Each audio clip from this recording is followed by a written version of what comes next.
मिलने को प्यार हो आई, रात से की माता को ढूंढने लगी, माता को उसने पुकार लगाई। माँ,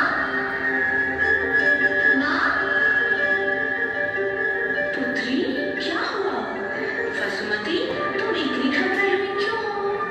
माँ, आज मैंने बहुत बुरा स्वप्न देखा। मैंने देखा कि चंपा नगरी पर दुखों का पहाड़ टूट पड़ा है।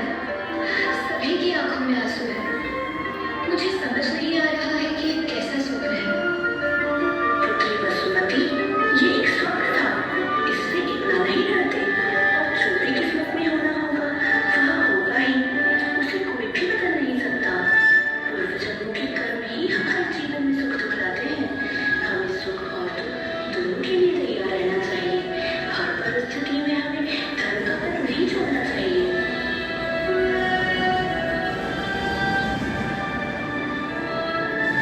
महारानी, महारानी, अशुभ समाचार है। पड़ोसी शादी में हमारे जम्मू पर आक्रमण कर दिया है। हमारी सैनिक संख्या का बल दुश्मन सैनिकों से बहुत कम है। जाओ और हमें हर घड़ी की समाचार दो। माँ, अब हमारा क्या होगा माँ? घबराओ मत वसुमती, मैं तुम्हारे साथ हूँ। हमें हर परिस्थिति का सामना करने के लिए तैयार रहना होगा। चलो मेरे साथ।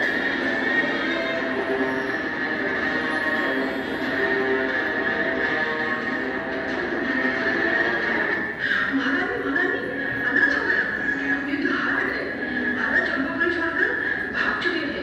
दुश्मन सैनिकों ने पूरी प्रजा में हाहाकार मचा दिया है। हर जगह लूटपाट कर रहे हैं। अब हमें अपने प्राण की रक्षा स्वयं करनी होगी। हमें भागना होगा वसुमती।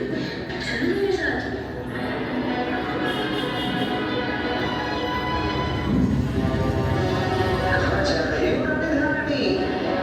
तुम्हारे रूप और सुंदरता की तो बहुत प्रशंसा सुनी थी मैंने, और तुम तो उससे भी अधिक सुंदर हो। अगर तुम स्वयं को मुझे सौंप दो तो मैं तुम्हारे प्राण नहीं लूंगा। दुष्ट, हट जाओ हमारे रास्ते से। हट जाओ, मुझे लोग समझते हो। ये रूप, ये लावण्य मुझे मिला है। मैं तुम्हें नहीं छोड़ूंगा। चुपचाप मेरे पास आ जाओ, नहीं तो मुझे इस तलवार का सहारा लेना पड़ेगा। दुष्ट, हम क्षत्रिय स्त्रियां हैं। हम हमारी शील की रक्षा के लिए जान ले भी सकती हैं और जान दे भी सकती हैं। और तेरे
मेरी सेवा के बहाने तुम खुद मेवा खाना चाहते हो?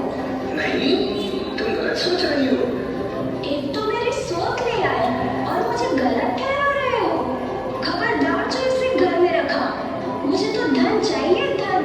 बेच दो इसे बाजार में और मेरे लिए स्वर्ण मुद्राएं लेकर आइए। स्वर्ण मुद्राएं? ये तो मैंने सोचा ही नहीं था। राजकुमारी, तुम हमारे किसी काम की नहीं, इसलिए तुम्हें मेरे साथ आज बाजार में बिकने चलना होगा। ठीक है, अगर मैं आपके कोई कार्य नहीं आ सकती तो मैं बिकने के लिए तैयार हूँ। हे प्रभु, मुझे आप पर विश्वास है। अगर ये कर्ण राजा की सजा है तो मैं ये सजा भुगतने के लिए तैयार हूँ। मुझे इस संकट की घड़ी का सामना करने की शक्ति देना।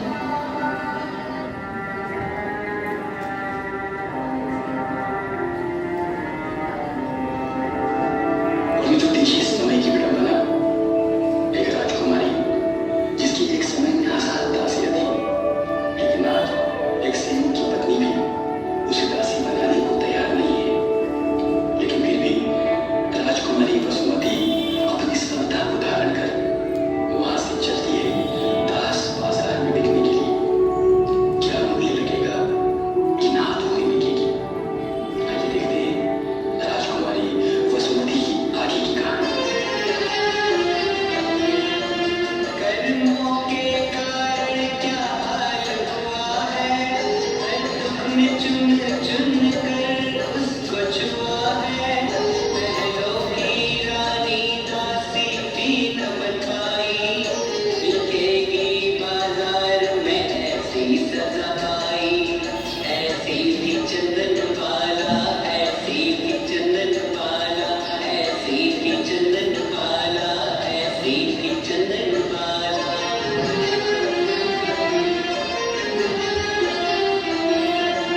मासूम सूरत बिकने खड़ी है, नाम प्रभु का मन में और समता बड़ी है। मोल लगेगा उसका आज बाजार में, खरीदेंगे लोग लाखों हजार में। ऐसी थी चंदन बाला, ऐसी थी चंदन बाला, ऐसी थी चंदन बाला, ऐसी थी चंदन। आइए आइए, और बोले लगाइए, ऊंचे दाम दीजिए और इसे ले जाइए। बनाइए इसे अपनी दासी, ये सुंदर अच्छी दासी करेगी घर के सारे काम। दीजिए ऊंचे से ऊंचे दाम। वाह रे भाई वाह, कहाँ से लाया इतनी सुंदर करी? इसे तो मैं अपनी पत्नी बनाऊंगा। मैं इसे अपनी दासी बनाऊंगा। बातें मत करो, बोली लगाओ। 11,000 स्वर्ण मुद्राएं, 25,000 स्वर्ण मुद्राएं, 50,000 स्वर्ण मुद्राएं, 1,00,000 स्वर्ण मुद्राएं। बहुत सुंदर। 2 लाख स्वर्ण मुद्राएं, 2,11,000 स्वर्ण मुद्राएं, 3 लाख स्वर्ण मुद्राएं, 3,11,000 स्वर्ण मुद्राएं, 4 लाख स्वर्ण मुद्राएं। कोई और है इसे तब में करने वाला?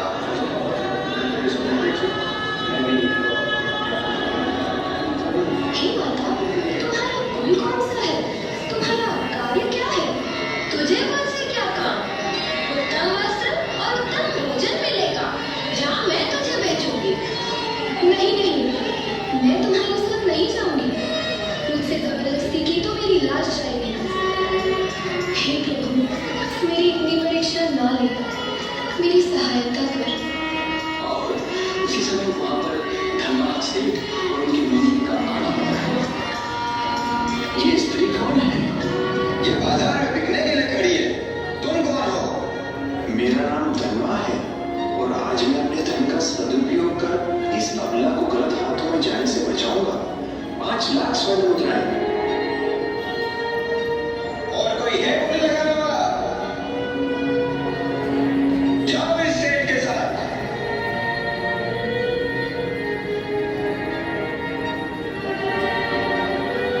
सेठ जी, मुझे आपके घर पर क्या करना होगा?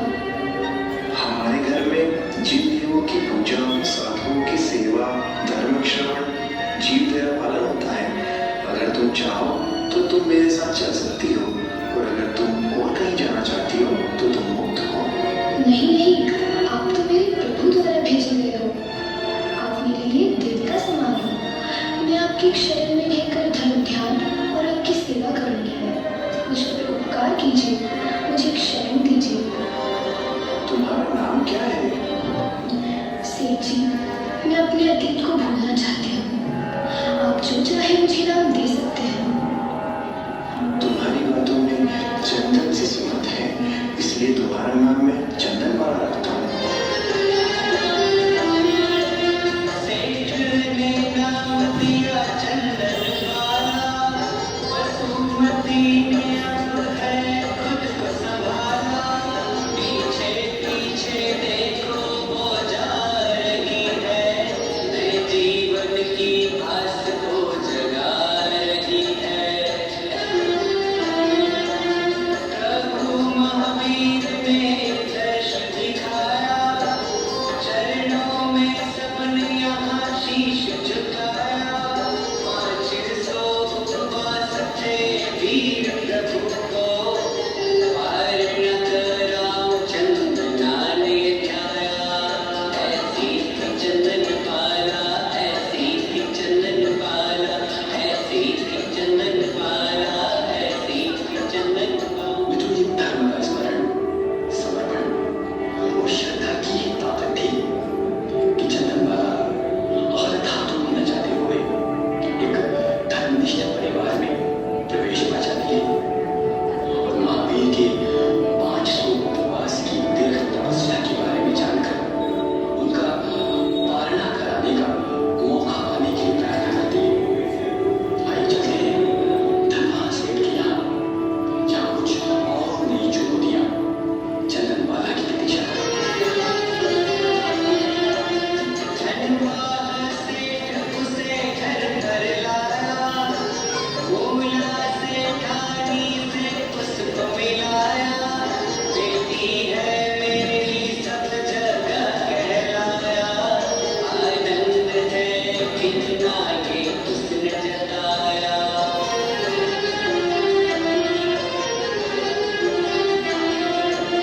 घर पर बनी और राजकुमारी, खुशियाँ आई चरणों में बारी बारी। माता पिता की सेवा उसका ध्येय था, धर्म पर था विश्वास और कोमल हृदय था। चंदनवाला के आने से घर में धर्म का प्रभाव बढ़ जाता है। एक दिन धनवान सेठ चंदनवाला से बातें कर रहे हैं। आइए देखते हैं वह दृश्य। जब से तुम इस घर में आई हो, मेरा धर्म पर विश्वास बढ़ गया है। और आपकी वजह से मुझे जो ये धर्म ध्यान का अवसर मिला, साधुओं की सेवा का अवसर मिला, उसके लिए मैं आपका उपकार जन्म जन्म नहीं चुका पाऊंगी। ये तो तुम्हारे पुण्य प्रताप है। जब से तुम्हारे चरण मेरे घर पर पड़े हैं, तब से मेरे घर में धर्म, लक्ष्मी और आनंद की वृद्धि हो रही है। ये कैसी आवाजें हैं? ये मूक प्राणियों की आवाजें हैं, जिन्हें कसाई ले जा रहे हैं। पिताजी, उन्हें बचा लीजिए। ठीक है, मुनीम जी, जाइए और इन सभी मूक प्राणियों की रक्षा कीजिए। इन्हें खरीदकर इनके खाने पीने का प्रबंध कीजिए और हमारे शहर में सूचना करवा दीजिए कि आज से जो व्यक्ति मूक प्राणियों का ध्यान नहीं रख सकता, उन्हें वे हमारे यहाँ उचित दाम देकर छोड़ जाए। हम उनका पालन करेंगे। अरे अरे, यहाँ क्या कर रहे हैं? आप अपने धन को ऐसे ना बढ़ाइए। माता, ये तो धन का सदुपयोग है। ये लक्ष्मी आपके और पिताजी के पुण्य में कई गुना वृद्धि करेगी और इन प्राणियों के हृदय से निकलती प्रार्थनाएं आपका जीवन आनंद से भर देंगी। ये लक्ष्मी अगर चली गई तो ये आनंद, ये ऐशो आराम भी चला जाएगा। जरा ध्यान दीजिए, ना दे तो भी मुझे क्या। रत्ना सही कह रही है। चंदनवाला, तुम इनको गलत राय ना दो। चंदना, तुम अंदर जाओ।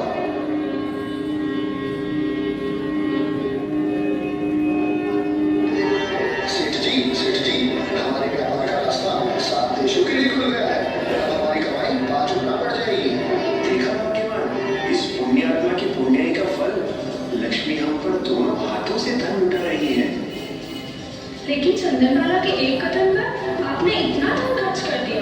ये बात मुझे समझ नहीं आ रही। अरे सेठानी, तुम तो व्यर्थ में बात को बढ़ा रही हो। और चंदनबाला की बातों में एक अजीब सी शक्ति है। उसकी बातों में धर्म है, सभी जीवों के प्रति संवेदना है।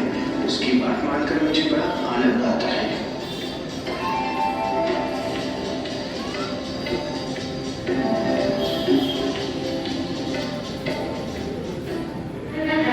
मुझे तो दाल में कुछ काला लग रहा है। तो दाल ही काली हो तो मुझे क्या? क्या कहना चाहती हो रत्ना? साफ साफ कहो। कल की आई चंदनमाला सेठ जी के सर पर बैठकर नाच रही है और अभी की उसे देखकर भी अनदेखा कर रही है। अब देखे या न देखे, मुझे क्या? अरे पहली मत तो जा और बता क्या कह रही है। सेठानी जी, सही माने तो आजकल घर पर आके एक नहीं चलती है। चलती है तो सिर्फ उस चंदनमाला की। मान लीजिए, नहीं तो मुझे क्या? तू सही कह रही है। अब मुझे इन चंदनमाला को ठीक करना पड़ेगा। घर के सभी नौकरों को छुट्टी दे दो। आज से घर का सारा काम चंदनमाला ही करेगी। अब समझ में दिखा रही हूँ सेठानी। तुम तो बस हाथ से निकल जाती। नहीं जाए तो मुझे क्या? मैं तो चली चंदना को ठीक करने।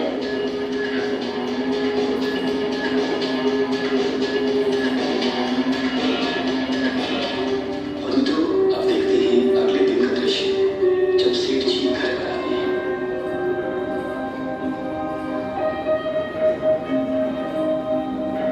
चंदनमाला, ओ चंदनमाला, चंदनमाला, ओ चंदनमाला। कहिए क्या हुआ?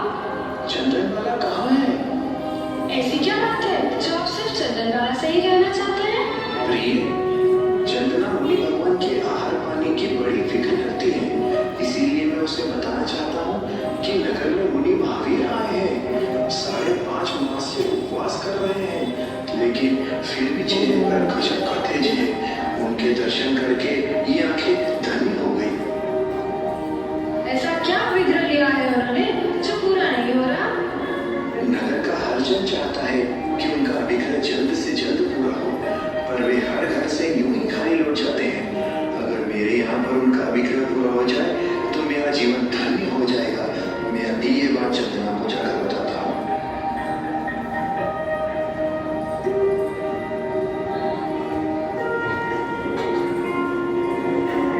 कैसी हो सेठानी? थोड़ी गुस्से में लग रही हो। ना भी हो तो मुझे क्या? आजकल ये हर बात पहले चंदनमाला से करना पसंद करते हैं। मैं तो हर बार ही करती हूँ सेठानी। कहीं वो उनकी साथ न बन जाए, और बन भी जाए तो मुझे क्या? रत्ना, मुंह संभाल कर बात करो। मुझे माफ कर दो सेठानी। रत्ना ने देखो के सभी जगो दिया, सेठानी ने जैसे आप खो दिया। रत्ना की जो अब शक बढ़ाती, चंदना को उसका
प्रिय, मैं व्यापार के लिए घर से बाहर जा रहा हूँ। 3 बार दौड़ूंगा। तुम घर पर सबका ध्यान रखना। आप निसंकोच जाइए। मैं सबका, खासकर चंदन वाला का बहुत अच्छी तरह से ध्यान रखूंगी।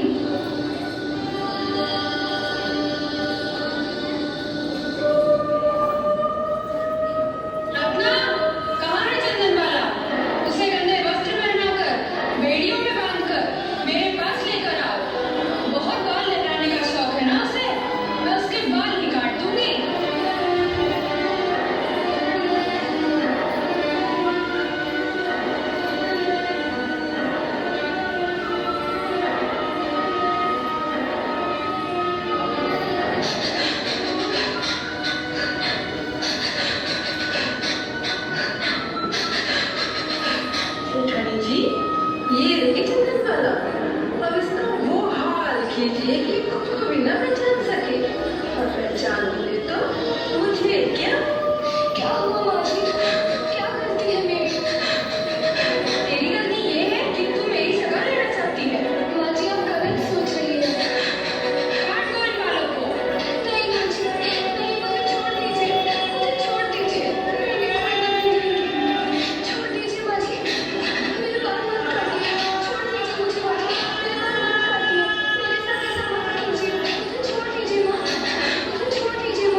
3 दिनों के उपवास हो गए मेरे।